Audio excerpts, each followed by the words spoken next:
Dive into the pulse of Bills football with Turf to Tape, where veteran sideline reporters Sal Capaccio and film room guru Eric Turner deliver a one-of-a-kind podcast experience, combining Sal's unparalleled access to players and coaches with Eric's razor-sharp film breakdowns. The show bridges the gap between casual fans and hardcore enthusiasts. This is Turf to Tape.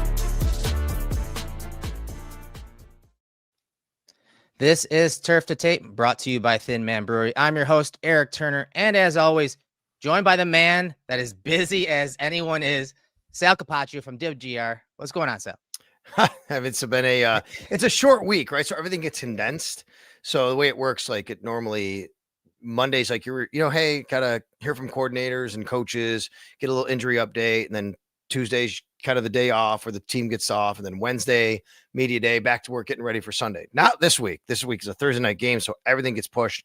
So we are doing this now here in the afternoon, and I'm literally going to be down at the stadium in about an hour from now to hear from Sean McDermott. We'll get an injury update from him. Good. And then tomorrow, right back at it for like a normal Wednesday as a Tuesday. And then Wednesday's the day before a game. It's kind of crazy how it comes up quick. Yeah, and as we always tell you guys, this show we're gonna make it work. You know, we have tough schedules and we're working around it. Today was one of those days. We switched the schedule and the time slot a few different times, but we wanted to recap the big win in New York, a 30-10 win by the Bills against the Jets. I want to get your overall thoughts on this game. Who stood out to you the most, or what stood out to you the most about how the Bills beat the Jets in this game on Sunday? To me, it was, I've used the word workmanlike, right? It was a business type of trip where this was not a flashy win. I'm not going to say it was an ugly win by any stretch. I think it was more of a boring type of game, which the Bills will take boring, especially after the really high event game of Sunday night last week against the Ravens, where, they were down, they had to come back. We all know what happened in that game. This was, they showed up, they dominated on defense from the first snap, basically, and they did enough on offense to score 30 points without Josh Allen accounting for a single point through the air or on the ground. It's pretty amazing, right? But they just kind of went about their business in this game. And that's what stood out, number one. But number two was simply the bounce back for the defense, and especially the run defense, Eric. And some players in particular, like Joey Bosa, we can get into, but the bounce back that the defense had was so needed, and they got it, and that stood out too. I think overall they controlled the tempo. They came in, like you said, business-like, workman-like, and I think that started probably during the week, right? During practice when McDermott said, hey, this week's going to be tough. It's going to be dirty. He wanted to, get his hands involved on that side of the ball. And I think that's where we should start this breakdown and analysis, the defensive side of the ball, because really they were the juice. They were the team that was, the side of the defense that was dictating this game. I mean, they held the Jets to 154 total yards, a negative 0.21 rush EPA. The Jets running backs averaged 3.3 yards per rush. And then as you pulled a great stat and you put it on X about third downs, and, they held the Jets to 0 for 11 on third downs. Like, that is fantastic defense by the Bills and a great bounce back, like you said. And what really helped them on third down, as I'll give credit to Matt Bove, my co-host on It's Always Game Day in Buffalo, he brought it up, putting them in third and long situations. So I actually went back and looked at those third down situations, third and long situations. And I'll tell you, I mean, really, the Jets very, very rarely had anything under a 3rd and 6, which is pretty amazing, right? When you think about it. Here are the 11 third downs that the Jets faced in the game. I'll read them to you. 3rd and 11, 3rd and 20, 3rd and 25, 3rd and 6, 3rd and 10, 3rd and 3, 3rd and 10, 3rd and 6, 3rd and 18, and then 4 and 2. I mean, you have an 11, a 20, a 25, a 10, and an 18 in there. I mean, you got to be kidding me. Yeah, and this is the main takeaway I had from this game, especially on the defensive side of the ball. I thought they were attack-oriented. They were very calculated, fundamentally sound. I love how we're starting to see a few defensive structures that we don't usually see. Last week, you saw that 6-1 flex front, which we kind of talked about, where they put both linebackers on the line of scrimmage against the Ravens. This week was more of a 4-3 under, which means the 3 technique, who, coincidentally enough, with Oliver out, wasn't one of the rookies. It was actually Daquan Jones playing that 3 tech, the outside shoulder of the guard. They ran a little more 4-3 under, but then more importantly, like you said, the early downs, they ran so many run blitzes with the D ends and D tackles slanting inside, a corner coming off the edge. Sometimes it was Benford, sometimes it was White, sometimes it was both of them. And that really got the Jets and that offense and Justin Fields behind the sticks, behind the 8 ball, especially when you got to third down. Number one, first want to say that third down 0 for 11 stat. I don't know if they went any further back in the 90s because I couldn't find anything from there, but it is the second time the Bills have ever held a team to 0 for 11 or more on third down. And the only other time since the 90s when they started keeping track, the only other time was 2 years ago against the Jets, actually, when they were 0 for 11. In that was the game. That was Joe Brady's first game. Remember, Dorsey gets fired. That's Brady, right? That game, the Jets were 0 for 11 also on third down. It's only the second time. So that said, I love your point, and I agree. I'm going to say I think this was one of Bobby Babbitt's best games, and also when you throw in Ryan Nielsen, defensive line coach, as well, and what they were able to do to mix and match. You're talking about like how they were playing games up front. One of the real good wrinkles I liked was Javon Solomon kicking inside on passing downs. I thought we noticed it right away. Now, you can't do it all the time, but you pick your spots there to make sure, and it's a passing down situation. Javon Solomon kicked inside. You get a little bit more pass rush there. That was really cool. It was him and TJ Sanders at one point I saw in there, and that was really nice. Zion Logue stepped up, obviously, but then you think about what Christian Benford did on a corner blitz, what Tre'Davious White did to stay home on a play where he made a big play in the backfield. That was just really, really great job by the coaching staff on the defensive side. Yeah, and it doesn't just stop or start with the coaching staff. It started with the scouting too, because to run those blitzes, with a corner or double corner blitzes and those run blitzes all together, you have to have an idea formationally or see a tendency on film for a down and distance that, hey, a run is coming. This is what we should call for these run blitzes to get those guys behind the sticks. But the Solomon wrinkle was nice, especially because on those obvious pass rush downs, those third and longs, they showed an odd front. So they'd put a guy right up on the center and 5 guys across the D line, one of them being Javon Solomon. And so they take the D tackle who's over the center. They take Solomon, who's typically outside the guard or just inside the tackle. And then the edge guy, they would run these games with those two. They'd have 2 slanting inside and then a looper, or the one time where Justin Fields got outside the pocket. Javon Solomon probably would have had a sack there if Bosa could have just held the edge a little bit more, because the way he looped around inside, it was such a tight turn by him. I'm excited if they use him in that capacity to get those really nice 2 and 3 man games going against the pass. The other thing that I really liked, and this goes for the entire defense, it mainly goes more to the secondary, but I would say it really helps out up front too, is one area where the Bills really improved this week, Eric, was, and we talked about this last week a lot, the communication pre-snap, right? They were ready.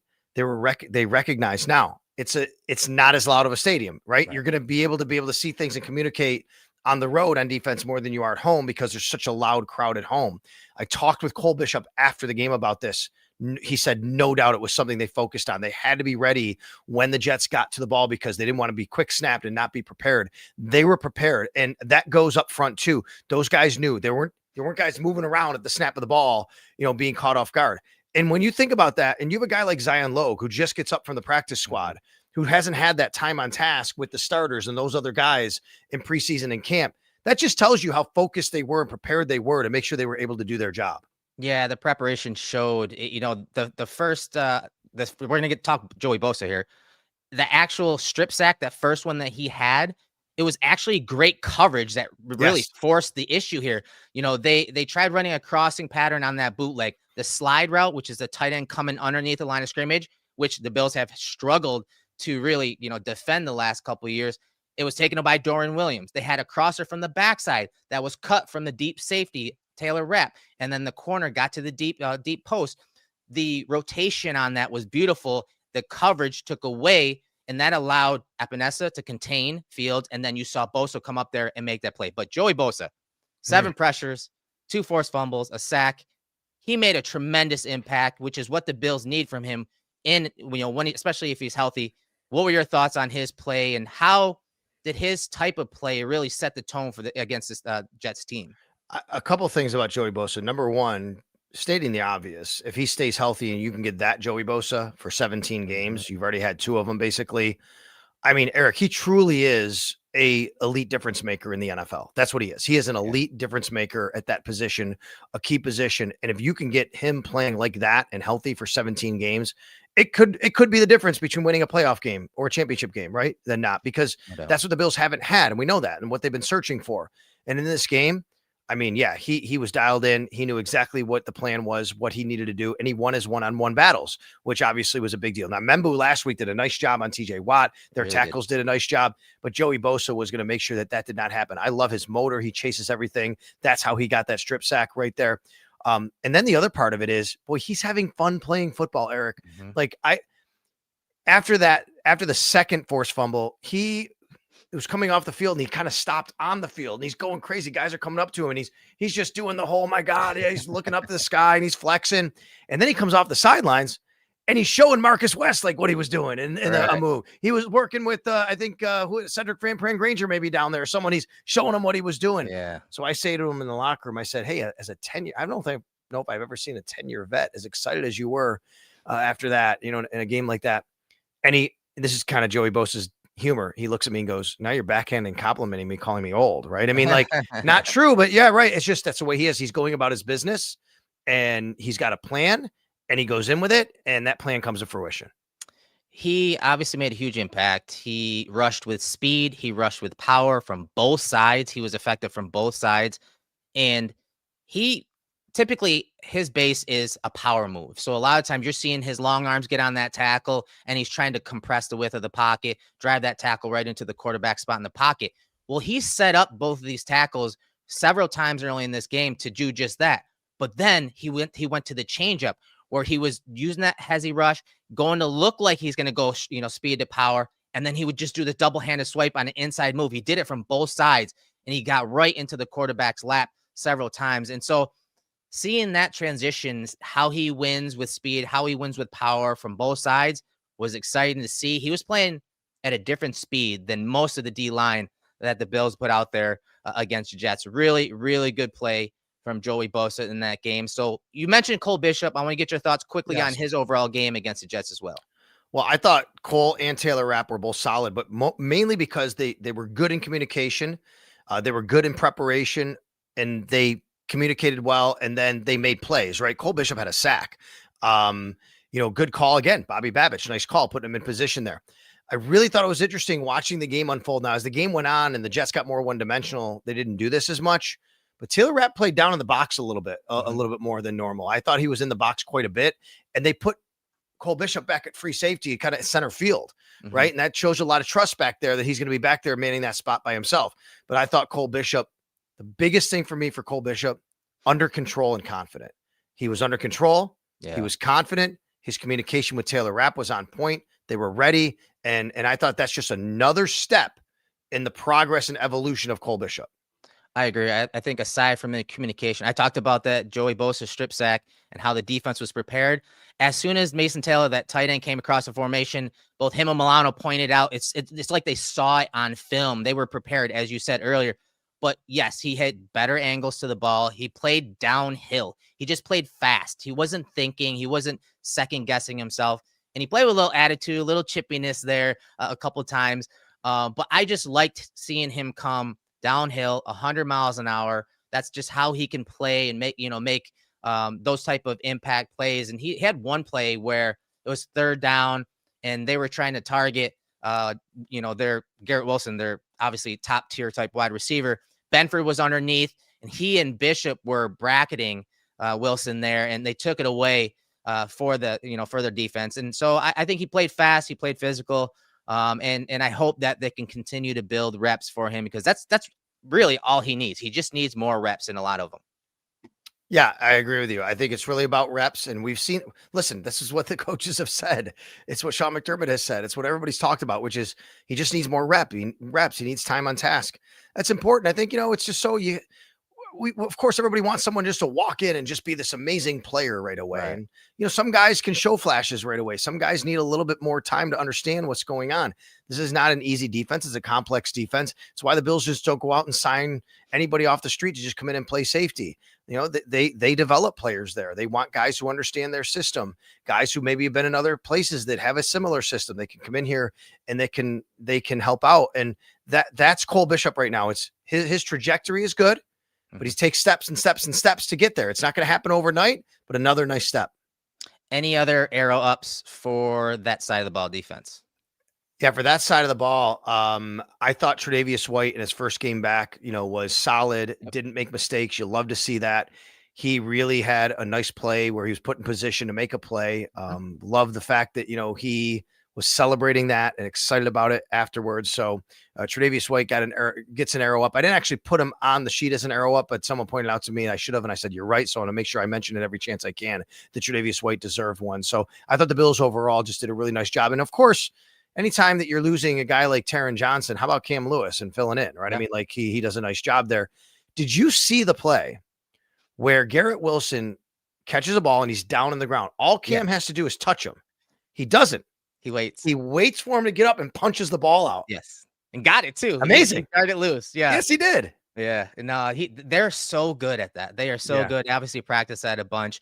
The other guy I threw out there as an honorable mention was Terrell Bernard. I thought that with this aggressive game plan, again, different defensive fronts, kind of more attack-oriented defense with some of those run blitzes, he played downhill as well. And I saw him just, again, not thinking, just playing fast. And unlike the Ravens game where he was getting run over a bunch of times by those offensive linemen, this game, he played downhill and physical and made some plays at or near the line of scrimmage. So, and just speaking about linebackers, we will get an update from Sean McDermott in less than an hour from when you and I are doing this live. He'll meet with the media. We'll get an update on Matt Milano. Yes. Because he did not finish the game. Sean said he got a little dinged up. I know there's stuff out there, people speculating on social media. Let's see what the head coach has to say first about Matt Milano before anything else. Great point. So let's flip the script to the offensive side of the ball. One of these stats that was on the broadcast, I think even Field Yates posted it. It's 24 straight games now without the Bills losing a turnover battle, longest by any team since 1966. From an offensive standpoint, explain why that is such a winning formula for this team. It just seems like if they do that, I know it seems at times like it's a safe game plan, a conservative game plan, but it's the right game plan. They win games when they win the turnover battle. That's right. Listen, it's a cliche as old as time. Football coaches tell you all the time, got to win the turnover battle. Now, I would say this. Some teams kind of have to win the turnover battle to give them a chance to win the game. The Bills don't have to do that. They can always still win the game, I think, if they don't win that battle because they have Josh Allen. However, if the Bills win the turnover battle, it just makes it so much more difficult for any team to beat them because they're so good with Josh Allen being able to score short fields. They'll score points. We know that. This is a game where, and again, I'll go back to, they scored 30 points without Josh Allen accounting for a point. He did not throw the ball for a touchdown. He did not run the ball in for a touchdown. He had a very pedestrian type of statistical game, and yet they scored 30 points because they took the ball away and they played sound defense. And that is a formula that will be always tough to beat for the Buffalo Bills. I mean, 14 completions, a 56% completion percentage, 148 yards, as you said, 0 touchdowns, 5.9 yards per attempt. Josh was rarely a factor. Aside from that big run in the first half, I mean, he was just ho-hum. But he didn't have to be a hero. He didn't have to play that style of game. He didn't have to be aggressive because of the offensive line in front of him. Talk about how the offensive line really controlled the tempo of this game and really set up James Cook at times for some nice runs. But of course, James Cook was on another level himself. Yeah, and I know you're going to talk a little more about James and what he was able to do, but my goodness, I mean, this unit we've talked about, how good they are, but we've also talked about how well coached they are. And you know what I liked about this game, Eric? They got better as the game went on. They got better as the game went on, and I did not like the interior pressure they were giving up early in the game. There was too much interior pressure given up early in the game.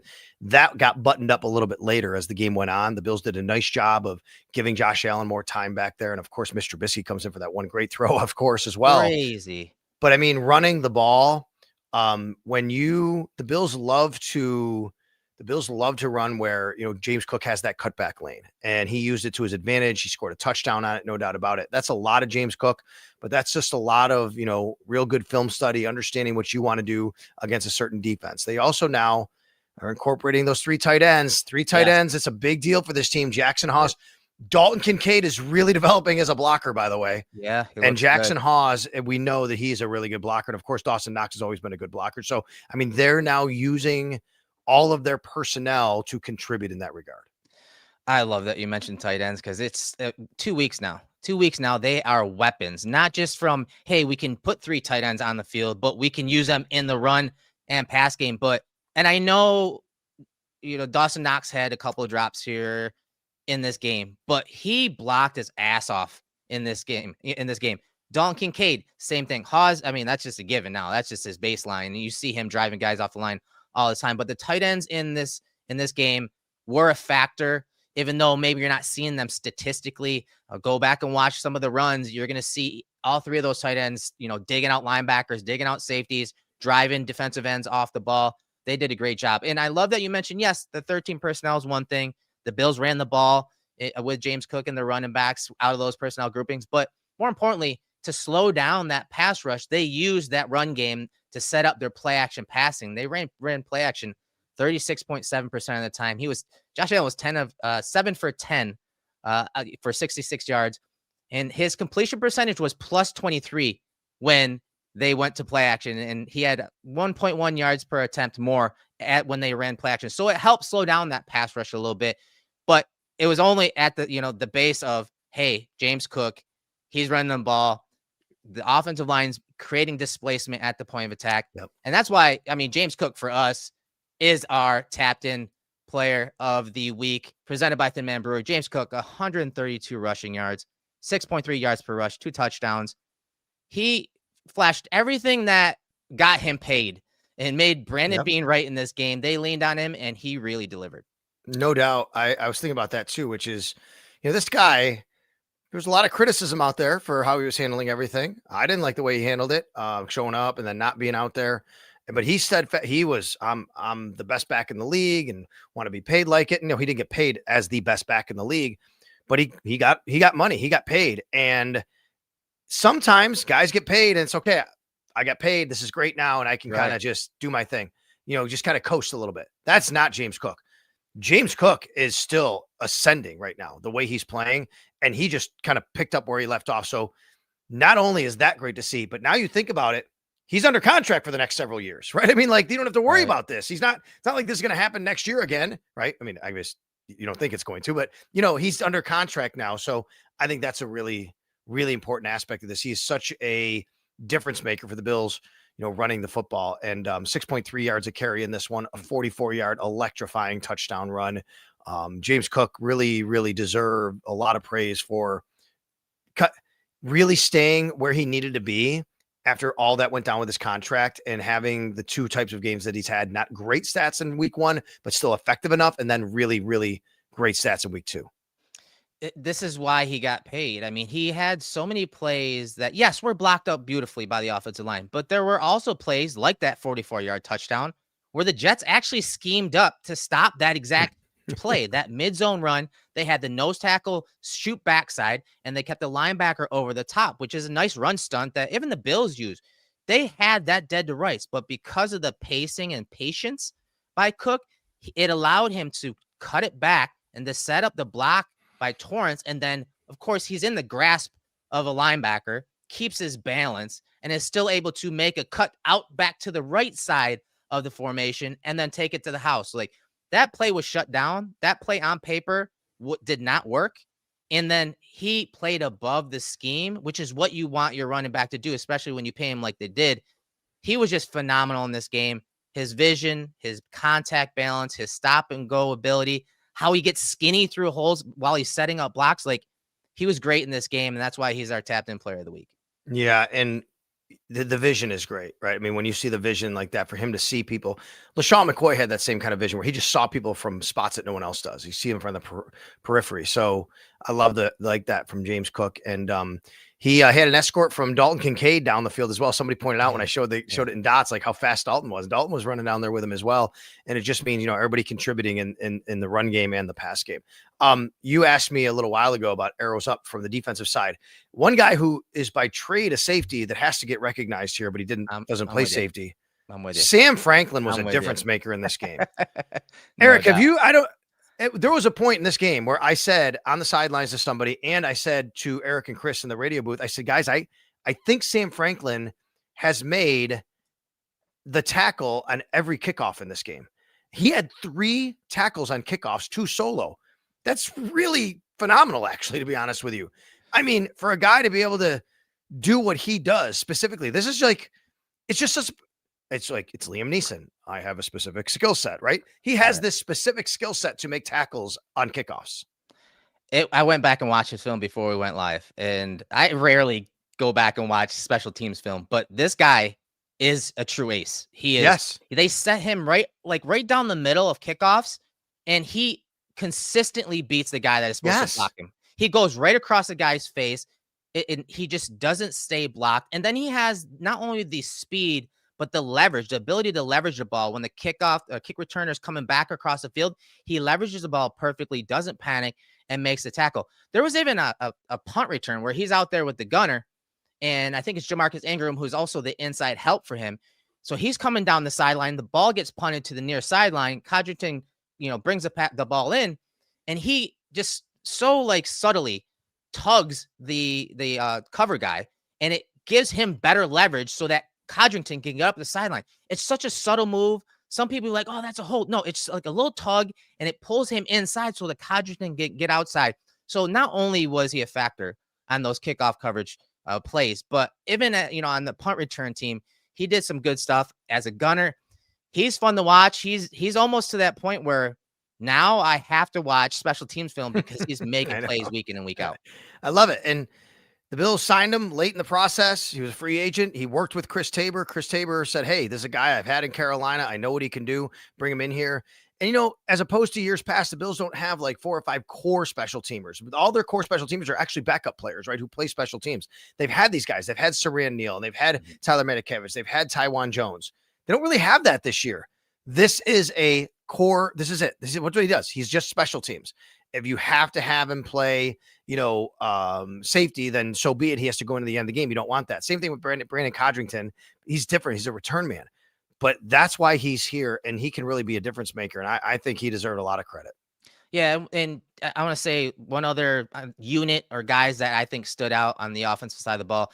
I think the offensive line, of course, but Torrance and Dawkins, I thought really did a really good job at kind of quelling the power that the Jets do have inside and getting James Cook to be able to run inside. There were some nice plays where Dawkins was a puller, Spencer Brown was a puller, but at the point of attack, you were seeing the guards, execute those pin blocks and seal those guys inside so that the tackles could pull. I thought Torrance had a really good game as well. So you have to get going. We got to get you out of here. You got to get out the One Bills Drive. Let everyone know what's going on today for that and what type of updates we'll have there. Yeah, for sure. So Sean McDermott speaks to the media at 3:30 p.m. So if you're listening on audio, maybe you've already heard this already. If you're live watching us, we got lots of live viewers right now. We'll get an update on any injuries. All eyes will be on Taron Johnson, Ed Oliver, and Matt Milano after yesterday, of course, what he has to say about that. Coordinators will speak a little bit later today. We will hear from players because today is not a normal Monday because the team does play on Thursday. Tuesday becomes kind of a normal Wednesday this week. So normally Tuesday, the team is off. Not this week. The team will practice. We'll hear from players. It'll be like a normal media day.